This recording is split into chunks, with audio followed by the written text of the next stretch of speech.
Y'all already know what it is. It's your boy Brown Bear. We're back with another Cameras and Coffee. Today we are going to be discussing 3D photos using the Redo 3D camera. I mean, we were just sitting back, you know, chopping it up, reminiscing about the good old days and all that.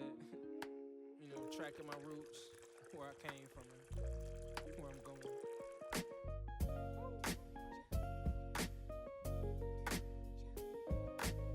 But like I say, man, always said it.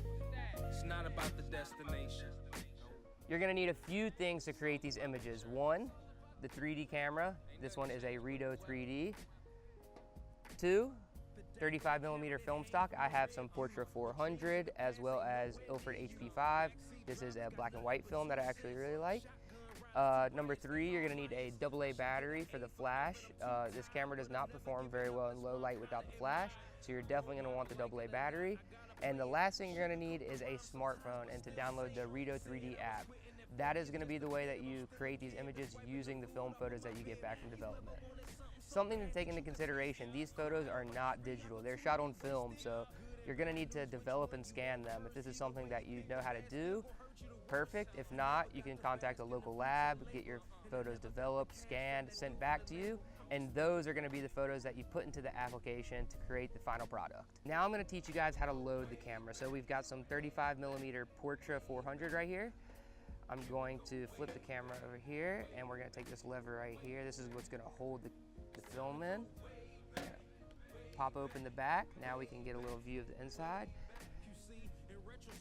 We're going to load the film canister in. We're going to, right there, we're going to shut this back down. So now that we've got the film in the back, we've got it put straight against these threads, super even. We're going to crank the film. It's going to roll us to the first film. We can go ahead and shut the back now. We know it's caught on the threads. We're just going to wind it up. And you can see at the top here, it gives us start.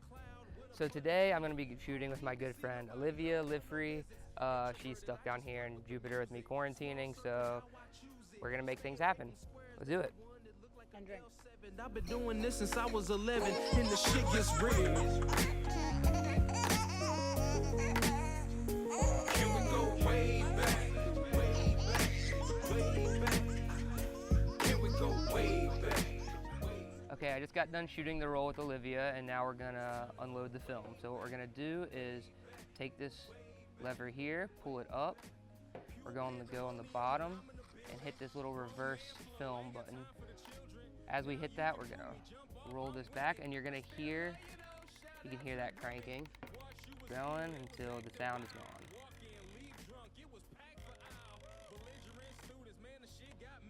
Perfect. We hear now that it's gone, it's pulled off, so now we're going to take this lever here that we used to open it up in the beginning, pop it out, see the film is on, we're gonna pull this lever, and voila, here's the roll of film ready to take to get developed. Okay, it's been a few days, we've got the photos back from being developed and scanned. Now we're gonna edit them in the Redo 3D Pro app. So what I'm gonna do is I'm gonna open up the app, and we're gonna get this blank square here with the plus sign in the middle. So we're gonna hit that right there. It's gonna open up your photo album. So once it opens up your photo album, you're gonna choose the photos that you wanna edit into the 3D GIFs. They're gonna be the ones that look very similar to each other. Done.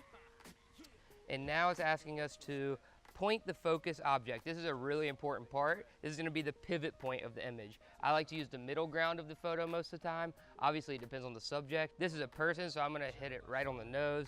I feel like it gives a good pivot point. She's got this wine glass out here. Hit the check mark for each one. So now you see we have motion to the image.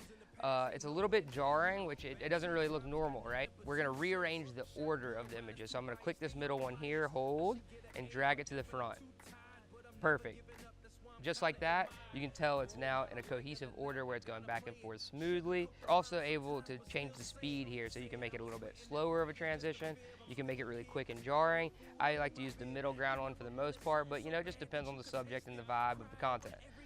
Now you get a chance to crop. If you want to zoom in, zoom out, you want to rotate, we have all those options here. So this is the best part about the Redo 3D Pro app compared to their normal app.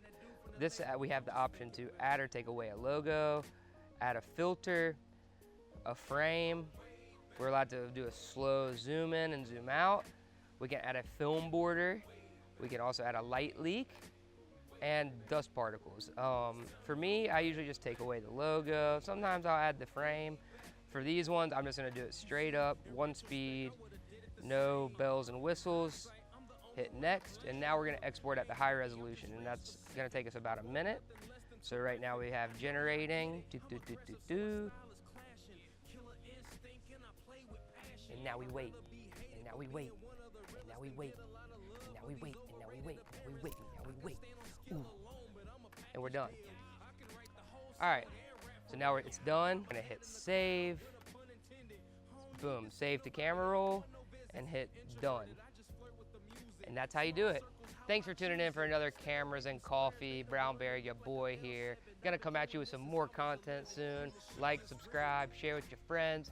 Comment down below what you wanna see next. See y'all next week. Brah!